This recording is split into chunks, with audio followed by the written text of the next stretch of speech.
Muy buenos días a todos. El tema pues, del que vamos a hablar hoy es enfoque del paciente con metástasis cerebrales. Es la tabla de contenido de los temas pues, que vamos a tocar el día de hoy. Hablar de la epidemiología, la fisiopatología, manifestaciones clínicas, diagnóstico y algunas pues, medidas de tratamiento. En cuanto a la epidemiología, se estima pues, que el cáncer es la segunda causa de mortalidad en el mundo y pues que alrededor del 20 a 40% de los pacientes con cáncer van a presentar en algún momento de su vida una metástasis a nivel cerebral. Tiene una incidencia aproximada de 12 casos por cada 100.000 habitantes al año y hay un aumento de la incidencia en los últimos años que viene dado básicamente por tres causas. La primera es una mejoría en la resolución de las imágenes que nos permite diagnosticarla cada vez más frecuentemente, tratamientos más efectivos para el cáncer que prolongan la sobrevida de los pacientes con cáncer, aumentando pues la probabilidad de que hagan en algún momento de su vida una metástasis cerebral.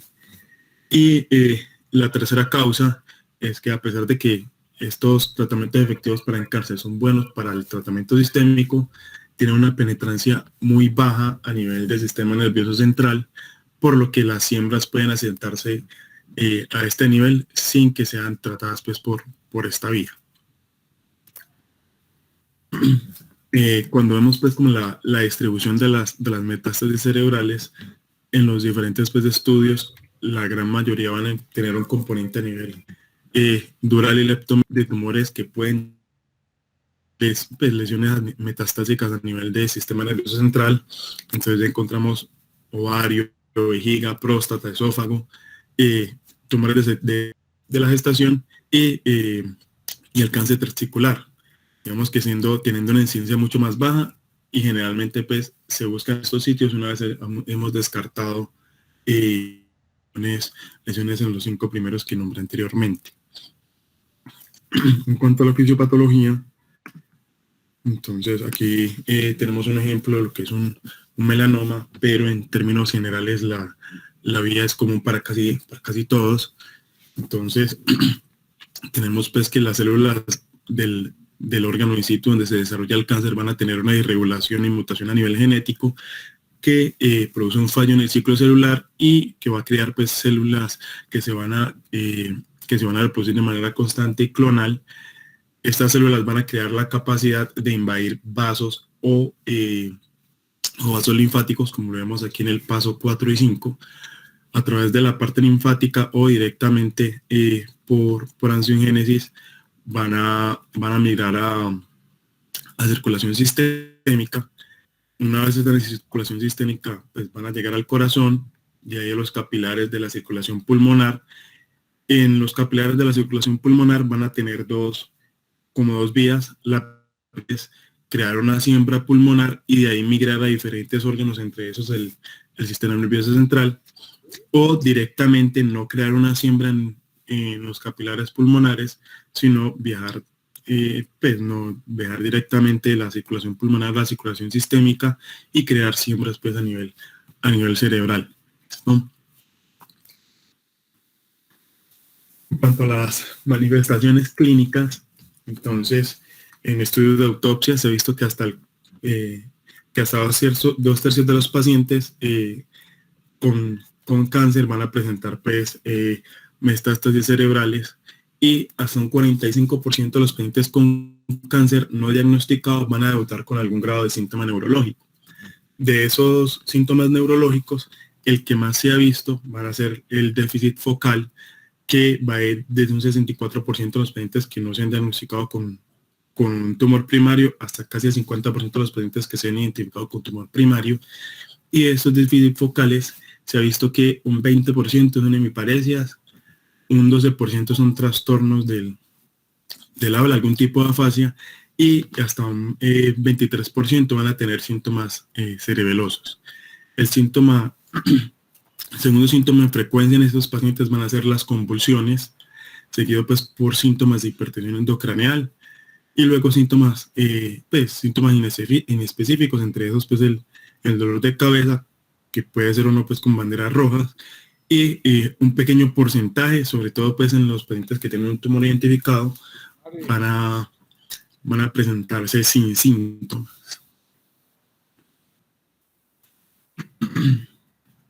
En cuanto al diagnóstico, entonces, pues la principal herramienta con la que contamos es las imágenes, y entre esas pues las imágenes por resonancia magnética, y se ha visto pues que el patrón característico de estas lesiones va a ser que sean solitarias y menos de 3 centímetros.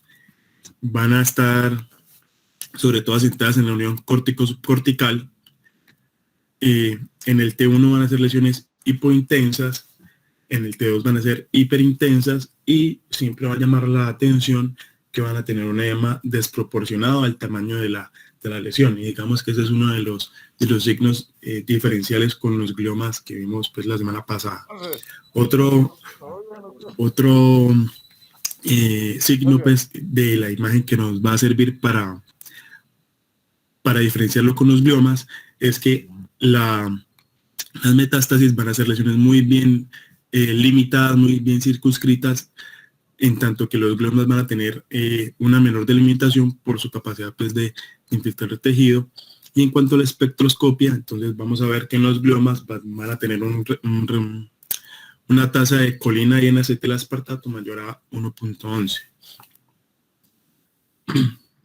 Entonces aquí traigo una imagen, aquí en la esquina superior derecha, la imagen A, es una secuencia T2, vemos a nivel occipital una lesión bien circunscrita en la unión córtico-subcortical, con un edema vasogénico desproporcionado al tamaño de la lesión.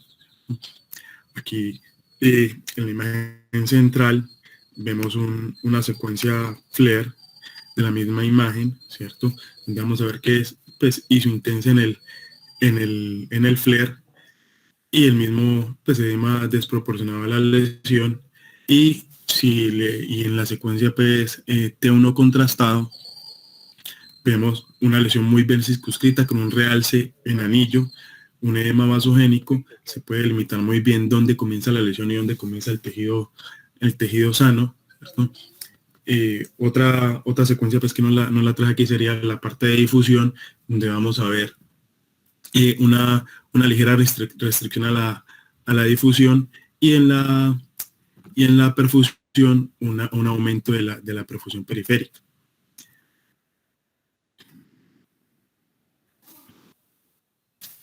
Otra característica que tienen las metástasis es que pueden llegar a producir hematomas intracerebrales espontáneos.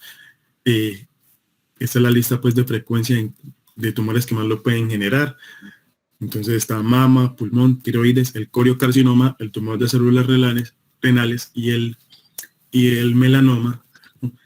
Aquí lo que vemos es una secuencia T1 de una lesión ubicada a nivel del tálamo derecho, donde el sangrado es hiperagudo, y lo vamos a ver como hiperintenso, que son estas pequeñas lesiones que vemos acá en esta lesión, pues que es heterogénea. ¿Listo?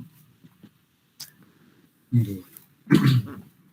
En cuanto al tratamiento, entonces, como medidas generales, entonces está la profilaxis anticonvulsivante. Entonces, como evidencia, pues traigo la guía realizada pues, entre el Colegio de Neurocirujanos estadounidense y la Sociedad de Oncología. Entonces, ellos lanzan estas recomendaciones. La primera es que no se le debe iniciar profilaxis anticonvulsivante si el paciente no ha presentado un evento convulsivo previamente, dado que no hay evidencia importante a favor que nos ayuda a decir que vamos a prevenir eventos convulsivos.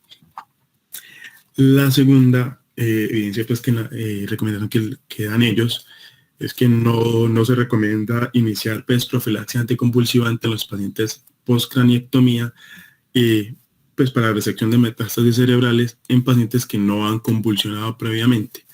La única indicación para iniciar una profilaxis anticonvulsivante sería que el paciente haya debutado con convulsiones o que haya presentado una convulsión durante el postquirúrgico. Ahora, en cuanto a la elección del tipo de anticonvulsivante, entonces, esta es una guía desarrollada por la Sociedad de Oncología Americana y la Escuela de Oncología Europea. Entonces, eh, ellos recomiendan que en caso pues, de requerir una profilaxis anticonvulsivante, eh, se debería elegir por encima de los otros anticonvulsivantes el levetiracetam o el ácido valproico, porque son los que tienen mayor soporte en la literatura y mejor beneficio. Y en caso de tener que elegir entre el levetiracetam y ácido valproico, se recomienda este primero, dado que tiene una menor tasa pues, de efectos secundarios. En cuanto al uso de esteroides, entonces, ¿qué recomiendan las guías? Entonces, inicialmente recomiendan pues que el esteroide de elección debe ser la dexametasona y que la duración de la terapia pues con los esteroides, perdón, debe ser individualizada en cada paciente. Eso sí hace mucho énfasis en que una vez pues hayan alcanzado como la dosis tope, debe reducirse lo más rápido posible hasta o retirarla o llegar a una dosis mínima donde el paciente no presente síntomas, pero también tengamos menor incidencia pues de los efectos secundarios de los esteroides. En cuanto al uso, entonces, lo recomiendan a los pacientes, no hay una evidencia para recomendar a los pacientes asintomáticos de manera sistemática. A pesar de esto, tampoco encontraron pues, evidencia en contra, entonces no lanzan una recomendación como tal para el uso de esteroides en los pacientes asintomáticos. En los pacientes con síntomas leves, dados por cefalea, emesis, ¿cierto? Entonces recomiendan una dosis baja de dexametasona con una dosis entre 4 y 8 miligramos al día.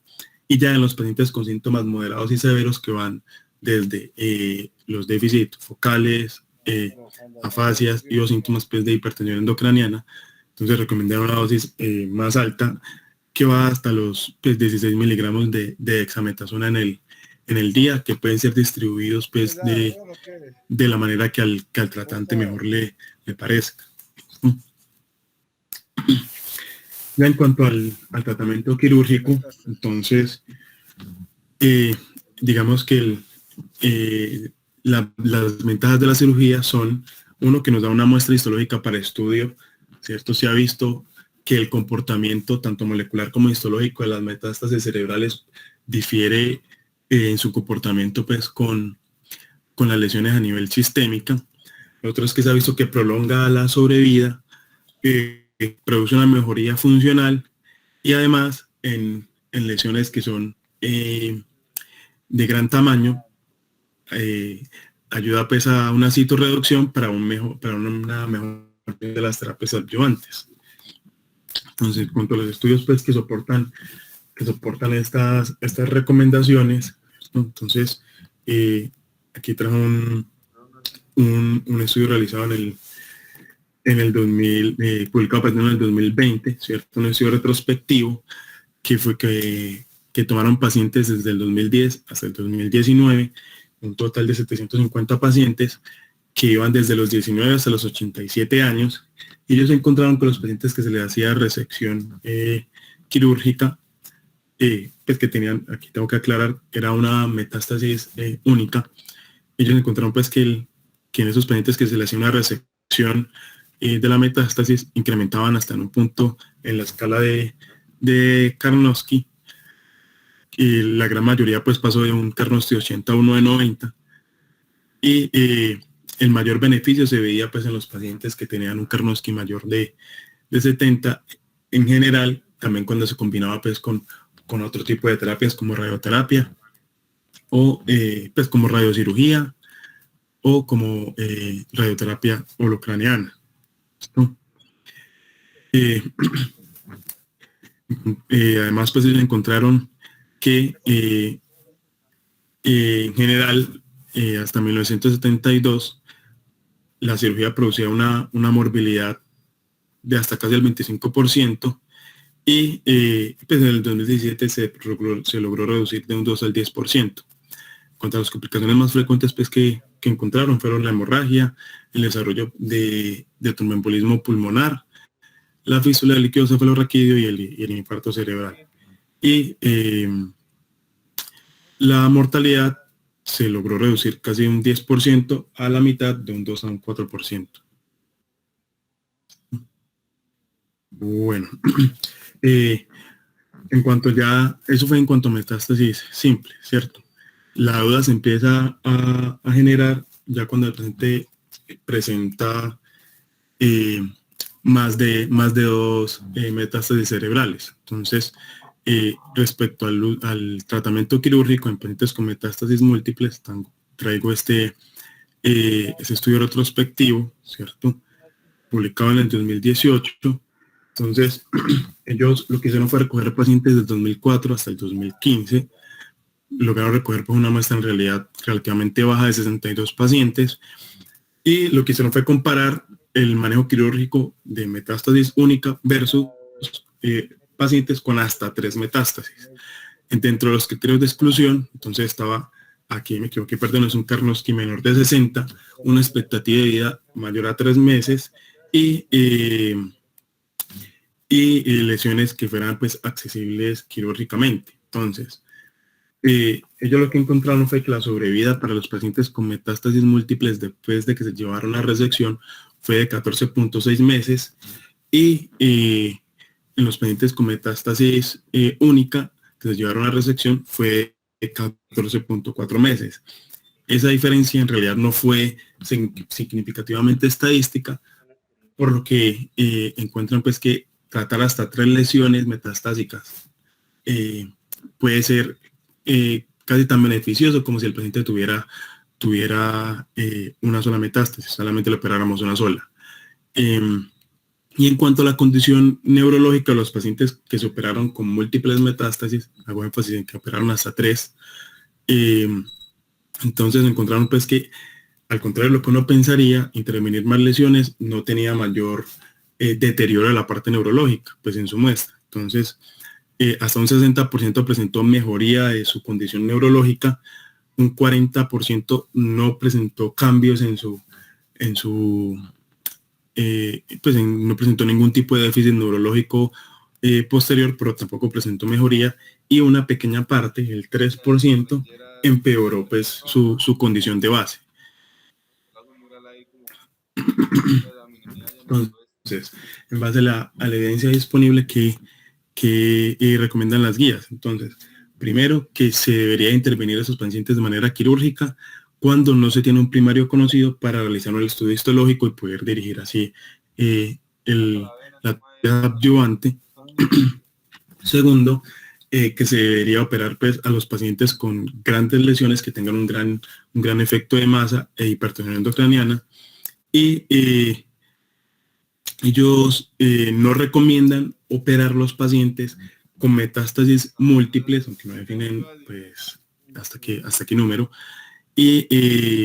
o con una enfermedad primaria pues que no esté controlada.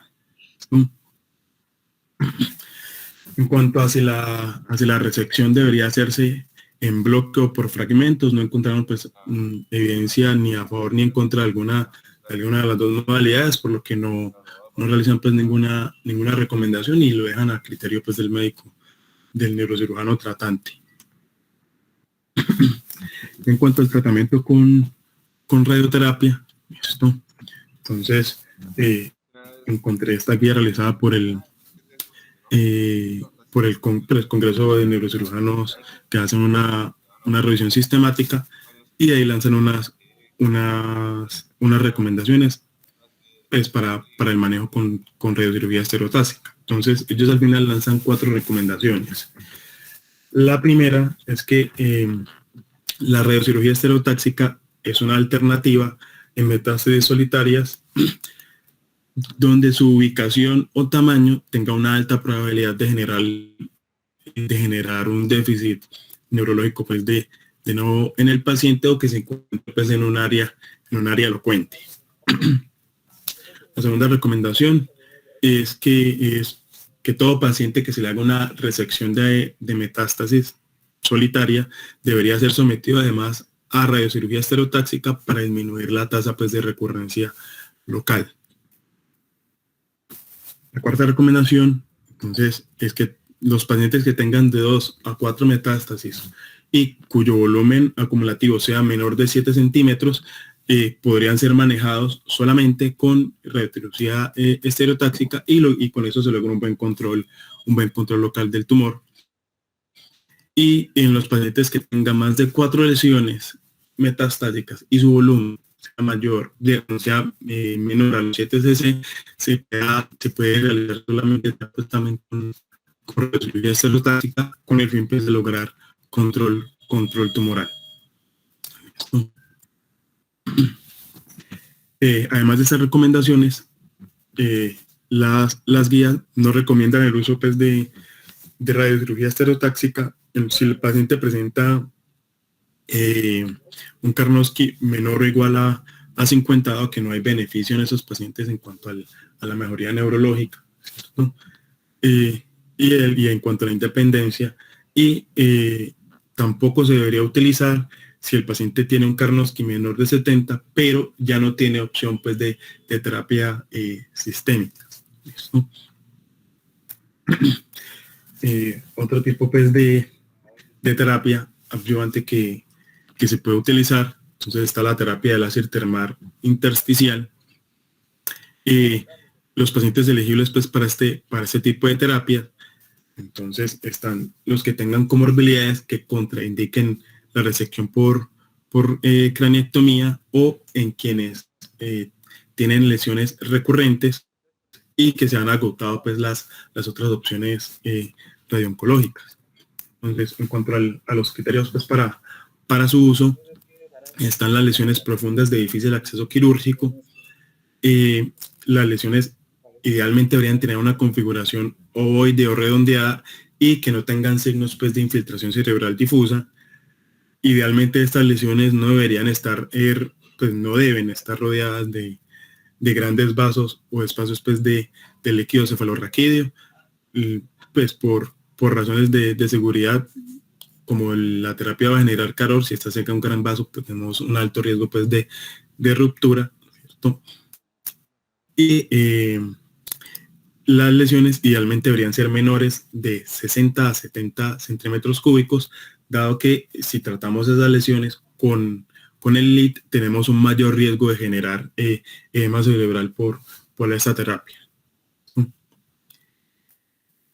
En cuanto a las complicaciones de la terapia láser termal intersticial, entonces tenemos la hemorragia intracerebral, que puede ir hasta un 15% de todos los casos, el edema cerebral, el déficit neurológico temporal, que puede ir hasta un tercio de todos los pacientes tratados con esta, pero que puede mejorar a lo largo de 3 a 6 meses posterior a haberla aplicado, y el déficit neurológico permanente, se puede presentar hasta en el 7% de todos los casos. Y eso es todo lo que traía para el día de hoy. La parte de la quimioterapia en realidad no la traje aquí porque la individualizan según cada tipo de tumor, en tanto a primario como su origen histológico, y no creí que fuera pues pertinente para la charla. Gracias, Carlos. Te hago una pregunta. ¿Vale la pena? Espérate que estoy aquí enredado. ¿Vale la pena reintervenir pacientes ya operados?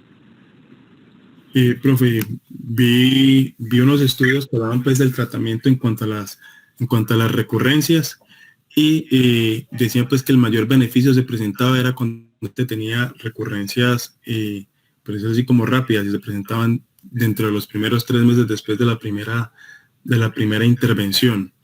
Luego de eso, pues había algo de beneficio en cuanto a control local de la lesión, pero pues con mayor riesgo de generar déficit neurológico. De una sobrevida general de 17 meses, pero si el paciente no se opera, ¿qué sobrevida tiene?